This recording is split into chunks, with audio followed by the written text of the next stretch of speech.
فرمایي خفیف نه دی چې تاسو هغه تاسو ته اسانواله پیدا کړي ځکه چې دیوالونه خو نشي ګرځولای نو الله تعالی تاسو د خمیر په صورت کې روغ کور اسانه سره راوړه یا کوم ځای کې چې اچانک اقامت کوي هغه کې تاسو په اړه ژوندې کور دی دا چا وکړل دا چا تاسو تکل درکړو چا د دې پیدایش وکړو تاسو ته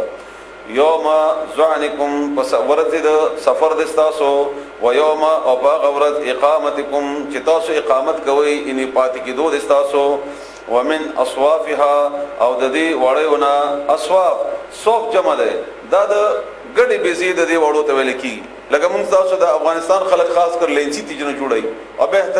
بهترینه قلینه د ګرمي خو بهترینه هم ده د آرام لپاره هم ډېر بهترین ده او قیمتي شی هم ډېر زیات او بارها وبر دا د اوخه وړو ته ویل کی هغه نو هم د کرنګي قالینی یا هم د کرنګي دا افغانستان خلک د ګلمونه چې ورته وایي ګلم هغه ټاټونه چې هغه د قالین نه ډېر زیات مضبوطي اگر که خوبصورتي د قالین مقابله کې هغه کې کم وي او دا غرنګي قالینو کې هم نن سوا چې کم تارونه دي واشعارها او وخته د هغه وخته د ګډي د بيزي دغه وخته دا تاسو استعمالوي اساسا سامان یا کورونه یا د هر هغه شي چې تاسو استعمالوي دا تاسو لپاره ذریعہ ده تاسو لپاره ذریعہ ده د سامانونو د کورونو یا نور تاسو د خایس تاسو ضرورتونه ومتاعا او فائدہ دا الہی تر یو وخت پورې والله اولا تعالی جعل جوړ کړی دا لکم تاسو لپاره مما دا غشینا خلقا چې پیدا کړل ظلالن سوري تاسو لپاره څومره لوی نعمت ده تاسو دین ور کې چې راشي تاسو د بهر سوري ته ولې ودرېږي دا باغه وخت څومره لوی نعمت ده یا نور په لارو کې یا ببلځي کې مزل کې یا کم ځایونو کې زمونږ دا روډ چې جوړ شوی د موټروي دا بهترین روډ دی او خسته روډ دی الله تعالی ډېر لوی نعمت کړی دی خو په دې کې سوري سیستم نشته او دا هغه چا ته پته لګیږي چې څوک د باندې زیرا یا سفر کوي څومره لوی تکلیف دی خبره ده او هغه روډونه چې باغې کې د سورو تنظیم دی او یا باقاعده کړی دی د ونو ذریعہ سره الته تاسو پته لګي یا کم چا چې پیدل مزل کړي په جهادونو کې یا نور هغه د پر اندازه لګیږي دا څومره لوی نعمت دی الله تعالی یا دا اوس د ګرمي کې تاسو اندازه ولګوي دي وجعل او جوړ کړی دي لکم تاسو لپاره منل جبال د غروننا اکنانن غارونا سمت سي په جنگ کې jihad کې یا نور د بچاو د لپاره الله تعالی تنظیم کړی دی وجعل او جوړ کړی دي لکم تاسو لپاره سرابیلا جامع کپڑے تقیکم چې بچ کی تاسو الحرد ګرمینا تاسو ګرمي نه موږ د کوم چې کپڑے دي وغیرہ وسرابیلا او کپڑے تقیکم چې بچ کی تاسو باسکم د جنگ د پاره مکه بس غریب وي دا خو د ټوپۍ وو خو چې کوم د جنگ د پاره استعمالي او نن سبا دا مزید زیات شي دي دا جیکټونه دي دا آلات دي چې الله پیدا کړی دي او موږ الله تعالی عقل را کړی دا غزرای وسایل الله پیدا کړی دي چې موږ د خپل سامان بچاو په هغه ذریعہ سره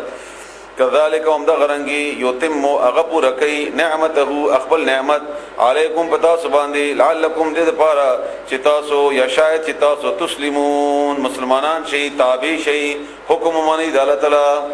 فان بس کچره تولوا دوی مخواړی فانما بس بشکا خبره دا د بل نه دا عليك پتا باندې البلاغ رسول دي تبلیغ کول دي پویول دي د اغي المبين خارا واضح طریقې سره پخې طریقې سره يعرفون دوی پیجنی پوهیږي نعمت الله بنعمت الله تعالی ثم بیا ينكرونها دوی انکار کوي د اغینا مخړی د اغینا واكثرهم او اکثر د دوینا الکافرون اغا ناشکر دي انکار کوي خاص معنی بنا شکر دي چې مراد وای ازکه چې فائدہ خو اټوله خلی مسلمان دی او که کافر دی او که مشرک دی او که هر یو ګناګار دی دا کوم شونه د دنیا کې چې د استعمالي د لپاره چا پیدا کړی دي الله پیدا کړی دي هغه باوجود الله عبادت نه کوي نو شکر نه دا نور څه دي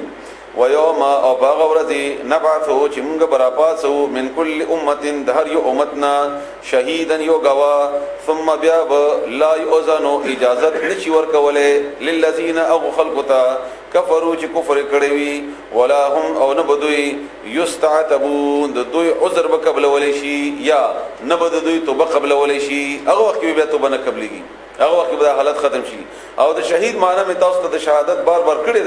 دا هغه شهادت ته چې دنیا کې په مونږ باندې لازم دی او فرض دی چې مونږ به دا شهادت خلکو ته ورسو دا الله تعالی د یووالي د رسول الله صلی الله علیه وسلم د نبوت او د قرآن کریم د صداقت دا به خلکو ته بیان کوو او هغه خلک اومني کو نه مني قیامت کې به باغی باندې به مونږ گواہی کوو چې ما دا خبره دې تر رسولې وا او دې منلې نه وا نو ستاسو گواہی ثابت شي او کني رسولي نو داغه په سزا کې وبیا الله دې موږ معاف کړي، موږ به هم شریک بیا.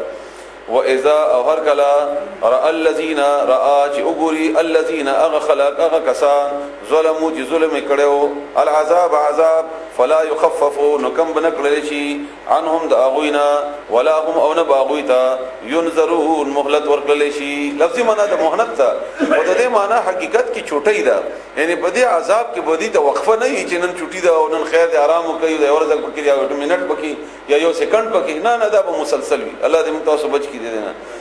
واذا الذين او هر کلا چې وګوري الذين اغه کسان اشرکو چې هغه شرک کړو شرکاهم شریکان خپل د شرکاهم معبودان خپل د چا چې شرک کړي شوی وو هغه وګوري هغه کسان چې چا شرک کړي وو، یعنی د مشرکین به خپل هغه کسان وګوري. قالو ندوی به وای ربنا اے رب زمونږه د کوم کسانو چې د دنیا کې شرک کړو ها اولئ عمدا هغه خلق دي شرکاؤنا چې زمونږه شریکانو الذين هغه شریکان زمونږه كنا چې وبونږه ندعو چې مونږه برابلل مونږه به دعاګانې غوښتې امداد به مې غوښتې आवाज به مې ورته کو من دونک سوا دستانا فالقوا بس دوی به واپس کی یعنی دوی به ورته وسوای د مشرانو خبره چا چې شرک کړي شوی وی دوی الیهم دوی ته القول خبره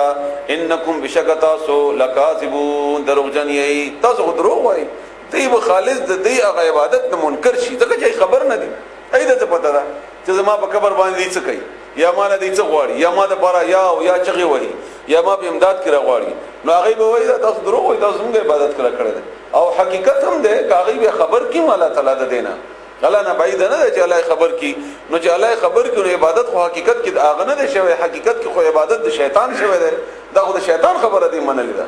شیطان خبره منلې ده کار کړي. والقوا او دی به پیش کی ال الله الله تعالی تا یوم اذن بدغ ورذی السلام فرمان برداری اطاعت تابعداری دی به وی چې الله بس موږ اوستابدار یو مستا خبره منو. وضل او رب شیدوینا عنهم داغوینا ما هغه کانو چې او یفترون چې ځان نه جوړول افتراء دروغ تړل ته ویل کی. الذين اغكسان كفروا جغي كفر کړو وصدوا او من اکلل عن سبيل الله د الله دلارنا زدناهم منغ بزيات کو اغيتا عذابا عذاب فوق العذاب عذاب دبر بل عذاب الله دې موږ بچ کی بما كانوا بسبب د دې چې او هغه یفسدون چې فساد کو دغه چې یو خپل انکار وکړو او یو د بل چا د پرم دغه رکاوټ پایس جوړ شوی دی نو عذاب غیر پر د چندوی دا بل سزا به هم او دا تفصیل تاسو اوریدل دي من یشفع شفاعه ذات سفارش وکړو سفارش حسنه خ هغه د پر به اجر ملاوي تا چاته دعوت ورکړي هغه مسلمان شو قران ته راغلو دعوت قبول کو استاد عمل د وجنه استاد دعوت د وجنه یو عمل خولې ونکړو استاد هغه کې برابر حصہ او هغه په عمل کې به کمه نه راځي خو کته چاته ذریعہ جوړ شوی د بدی نو هغه به سزا ته هم ملایي ګورست راځي آیتونو کې یو عجیب خبر راځي ډېر خطرناک باندې سورې نحل کې ويوم او باغ ورځ نبعثو چې موږ به راپاسو راپورته وکړو فی کل امه په هر یو امت کې شهیدن یو غوا علیهم په امغی باندې ومن انفسهم داغی د خپل ځانونو وجئنا او موږ براولو بکاتا شهیدن غوا علیها اولئ په دې خلق باندې ونزلنا موږ نازل کړی دی علیک پتا باندې الکتاب دا قران تبیانا بعد پاره د بیان اولو یا د پاره د وضاحت یا د پاره د کلاولو د ټولو خبرو لكل شیء د هر یو شی د پاره تبیانا لكل شیء په دې قران کریم کې د هر شی بیان شته دی، یعنی کومه وایو کنه چې دا کار ما ته پیښ ته دا معاملې دا شته نو دا زمونږ عقل کې کمه ده چې باغې نه پویو او د دې به ډېر لوی تفصیل دی خو موږ تاسو ویلي تفصیل وخت کمی یو حکیم لیکل کړي یو حکیم هغه وایي چې دا حکمت چې کومه د دوایان جوړومه دا ټول چې د قران کریم نه راخلمه او بیا مثال ورکړی دی چې دا چې کم قوام جوړومه دا هم د قران کریم نه د سوره فرقان نه راخلمه او په دې دی بنیاد دلیل سره خبره کړو دلیل سره یو شی به ثابت کړی چې دا آیتونه کې دا خبره د په دې بنیاد باندې ماته الله تعالی د دې څخه خبره خودلې ده وغیرہ وغیرہ، یعنی څومره موږ پویګو دا زموږ د پوی باندې منحصره ده. لکه مثلا الله موږ د شاهد مبارک خبره وکړه اوس باقی تحقیق زموږ کار دی داغه تحقیق کو کار کو چې څه کې فائدہ ده څومره فائدہ ده څومره مقدار فائدہ ده او دا غره نور د هر شي د پاره هر شي د پاره وهدن او هدایت ته ورحمتن او رحمت ته